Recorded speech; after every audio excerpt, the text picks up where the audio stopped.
오늘은 요한복음 이제 시작입니다. 요한복음은 특히 요한복음 1장은 기독교 교리의 이제 핵심을 다 모아놓은 하나의 집합소와 같다. 이제 이런 이제 평가가 있습니다. 왜 그런가 하면 이제 1장 이제 1절이죠. 1장 1절 말씀 읽겠습니다. 태초에 말씀이 계시니라. 이 말씀이 하나님과 함께 계셨으니 이 말씀은 곧 하나님이시니라. 아멘. 예수님은 말씀이시다, 로고스이시다, 곧 이제 하나님과 동격이시다. 이제 이런 이야기가 사실 이 말씀 한 절을 통해서 우리에게 주고 있습니다. 그래서 이 이야기는 하나님과 말씀, 주님은 하나이시다. 같은 신학적으로 얘기를 하면 이제 동일 본질 이렇게 얘기하는데 하나이시다. 본질적으로 같다는 것이에요. 그리고 이제 또 중요한 말씀이 또 나옵니다. 1장 14절 말씀 함께 읽겠습니다. 말씀이 육신이 되어 우리 가운데 거하심에 우리가 그의 영광을 보니 아버지의 독생자의 영광이요 은혜와 진리가 충만하더라. 아멘. 이 말씀은 이제 그 유명한 예수님께서 이 땅에 사람의 몸을 입고 오셨습니다. 곧 이제 성육신의 교리를 이제 말씀하시는 부분입니다. 또 이제 이신칭이라 그러잖아요. 믿음으로 말미암아 의에 이르고 구원받습니다. 그 얘기가 이제 1장 12절의 말씀. 영접하는 자 곧 그 이름을 믿는 자들에게는 하나님의 자녀가 되는 권세를 주셨다. 이 말씀으로 또 대표되는 것이죠. 그러니까 지금 다 이제 대단한 기독교에서 말하는 핵심적 교리가 요한복음 1장에 다 정리되고 정의되어 있는 본문입니다. 그래서 1장 1절 또 1장 18절 이 말씀 가운데에서는 이제 삼위일체 교리가 이제 도출되어서 나타나는 또 말씀이기도 합니다. 그러니까 복음서는 우리가 얘기할 때 복음서는 가장 중요한 핵심은 예수 그리스도께서 어떠한 분이신가를 이제 마태, 마가, 누가, 요한 이 네 가지의 복음, 네 개의 복음을 통하여 여러 면에 여러 방향과 면에서 예수님이 어떤 분이신가를 보여주는 책이라고 이제 말씀드렸는데 특별히 그것을 가리켜서 이제 신학적으로 얘기하면 이제 그 기독론이라고 하잖아요. 그래서 예수 그리스도가 어떠한 분이신가 이 질문에 대한 대답들을 이제 신학적으로 기독론이라고 하는데 이 요한복음 1장이 대표적 기독론의 어떤 그 정리해 놓은 그러니까 기독론의 대표적인 장입니다. 그래서 요한복음 1장은 신학적으로 기독론에 있어서 되게 유명하고 중요한 1장이라는 것입니다. 그래서 요한복음 1장에서는 예수님은 단순한 인간이 아니라 예수님은 신성을 가지신 분이다. 곧 하나님이시다라는 것을 강조해요. 그래서 하나님과 동일한 본질이시고 무엇보다 사람들을 죄에서 구원하시기 위하여 오시는 분이다. 이것을 이제 강조해요. 그리고 성육신하셨다. 그가 겸손하신 분이다. 이렇게 소개하는 것이죠. 그래서 요한복음 1장은 그런 의미에서 굉장히 중요한 장입니다. 그리고 이제 이 땅에 오시는 그 예수님에 대하여 사람들이 어떤 태도였는가를 이제 보여주잖아요. 그래서 11절에 보면 거절하는 사람이 있고 12절에 보면 또 믿는 사람이 있었다. 이게 상반되게 믿는 사람과 영접하는 사람, 또 믿지 않는 사람과 거절하는 사람들이 있었다는 것이죠. 그래서 이 땅에 오신 하나님이시고 성육신하셔서 그러니까 이 땅에 오신 하나님, 그 하나님은 죄의 속죄를 위해서 오시는 하나님. 그 예수님을 믿고 영접하는 사람에게는 하나님의 자녀가 된다, 구원받는다, 그런 특권이 있다. 그것을 강조하지만 그렇지 않은 사람은 어떻게 될까? 그러므로 우리는 어떻게 해야 되는가? 이 자세를 이제 취하라는 것이죠. 그래서 오늘 우리가 이제 읽기 시작한 요한복음은 그러한 이런 중요한 내용들을 담고 있으면서 그래서 이제 여러 별명들이 있어요. 그래서 그 하늘을 나는 독수리가 이렇게 해를 향해서 날아 올라갈 때 하늘을 이제 저는 잘 모르겠어요. 그런데 이제 글을 읽어보면 독수리가 태양을 보면서 올라갈 때 이제 눈을 피하지 않는답니다. 태양을 향해서 우리는 눈을 이렇게 태양을 바로 볼 수가 없어서 선글라스도 끼고 다른 방법을 취하는데 독수리는 태양을 향해서 날아가면서도 그 햇볕이나 그 빛을 피하지 않고 바라본다. 이렇게 해서 해를 똑바르게 쳐다보아도 그 눈이 멀지 않는다. 태양을 바라보면서 올라간다. 그래서 이제 높이 올라가고 태양을 향해서 간다. 빛을 향해 간다. 그래서 요한복음을 독수리 복음이다. 뭐 이렇게 별명하기도 하고, 또 이제 벌써 이제 1장, 2장, 3장 읽어 나가면서 벌써 성령에 대한 이야기를 하고 있잖아요. 그래서 성령에 대하여 매우 자주 언급하고, 또 이 성령에 대해서 이제 요한복음 보혜사라고 이제 설명합니다. 그렇기 때문에 매우 영적인 복음서다, 요한복음은. 그리고 사랑을 구체적으로 실천해야 한다는 것을 이제 앞으로 보시면 강조해 가게 됩니다. 그래서 사랑의 복음서다. 이게 요한복음은 그런 또 별칭들이 또 있습니다. 이제 우리가 함께 읽을 말씀은 이제 2장 22절 말씀의 한 절 읽겠습니다.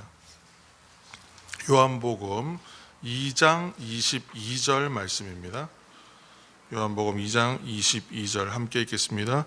죽은 자 가운데서 살아나신 후에야 제자들이 이 말씀하신 것을 기억하고 성경과 예수께서 하신 말씀을 믿었더라. 아멘. 이제 예수님의 이제 성전 청결에 대한 이야기가 이제 그 복음서의 굉장히 앞부분부터 이제 등장해서 나오죠. 그러니까 이게 편집적인 의미에서 보았을 때는 앞부분에 이제 이것을 일부러 이야기하고 있어요. 그러니까 왜 이제 성전에 대한 이야기가 나오는데, 그 예수님을 나중에 이제 판결하잖아요. 십자가형을 언도해서 이제 죽임 당하게 하기 위하여 이제 법정에서 거짓 증거로 사용하는 내용 중에 하나가 뭐냐면 성전 모독에 대한 얘기를 하면서 성전을 헐고 사흘 만에 다시 세운다, 이런 얘기들을 이제 하나의 거짓 증언으로 사용하는 자료로 씁니다.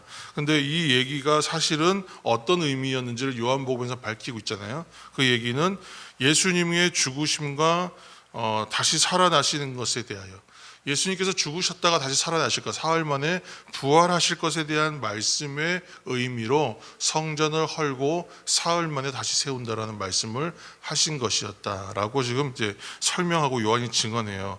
근데 이 이제 요한복음을 이제 읽으면서 참 중요한 거는 그런 것 같아요. 우리가 누가복음을 읽을 때 한번 나눴는데, 장차 오실 이제 위로부터 오시는, 약속된 성령이 오시면 위로부터 오시는 성령을 통하여 능력을 받을 때에야 이제 이루어지는 일들이 있잖아요. 다른 것이 아니라 성령께서 이제 하시는 일은 예수님이 말씀하신 말씀들이 무슨 의미인지를 더 정확하게 본질적으로 이해할 수 있도록 돕는 분이 성령이신데, 그 성령이 약속되어 있고 장차 그분이 이제 오시면 이제 알게 된다라는 것을 얘기하고 있는데, 이제 요한복음에서는 아예 그 성령의 의미를 되게 강하게 처음부터 드러내서 이야기하고 있어요.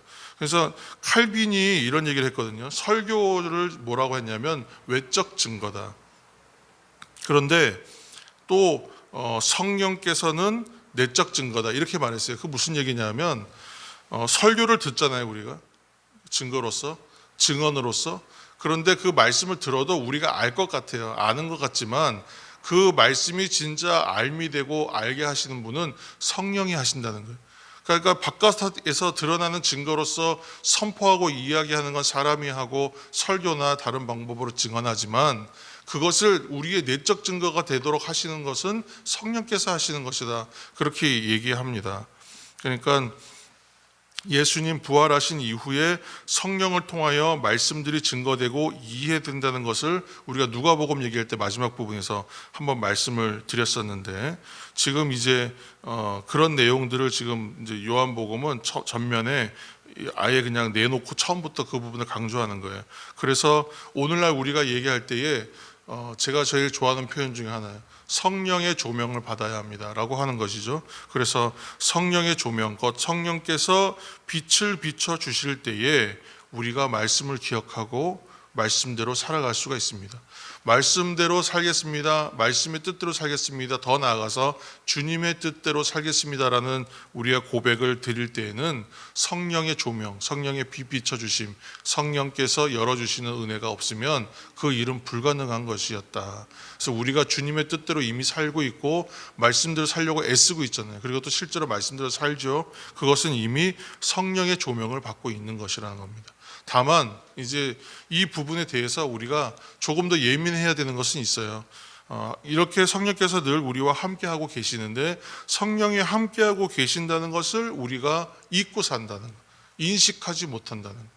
성령께서 함께하고 있음에도 불구하고 마치 성령과 나는 전혀 상관없는 것처럼 살 때가 있다는 거예요. 근데 그런 부분에 대하여 성도들은 조금 더 영적으로 예민하고 그 부분에 대해서 깨달아 영적인 자존감으로 삼아서 내가 그리스도인으로서, 내가 성령의 은혜를 받는 사람으로서 성령께서 나와 동행하시는데 내가 잘 살아야겠구나. 이제 그런 이제 최소한 삶의 자세를 가지는 것이 그리스도인들의 본분적 자세가 될 것입니다. 오늘 이 새벽도 이제 이 요한복음은 뭐 너무나 잘 쓰여진 참 아주 수려하고 잘 쓰여진 그런 문장으로 쓰여진 복음서입니다. 그래서 이 복음서를 읽어가면서 성령의 은혜로 다시 한번 충만해지고 성령께서 조명하여 주셨을 때에 비춰주시는 것을 통하여 독생자 그리스도께서 어떠한 분이신지, 나에게 이 그리스도가 함께 하신다는 것, 그런 내용들을 잘 우리가 새기면서 성령의 조명과 빛 비춰심을 통해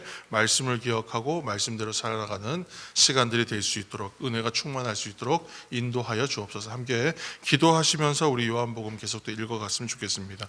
오늘도 함께 기도하실 때에 사랑남은 교회와 우리 성도들이 기도하는 가운데에 무엇보다 성령의 조명과 성령의 빛 비춰주심으로 말씀을 기억하고 말씀대로 살아갈 수 있게 도와주옵소서. 그렇게 기도하셨으면 좋겠습니다.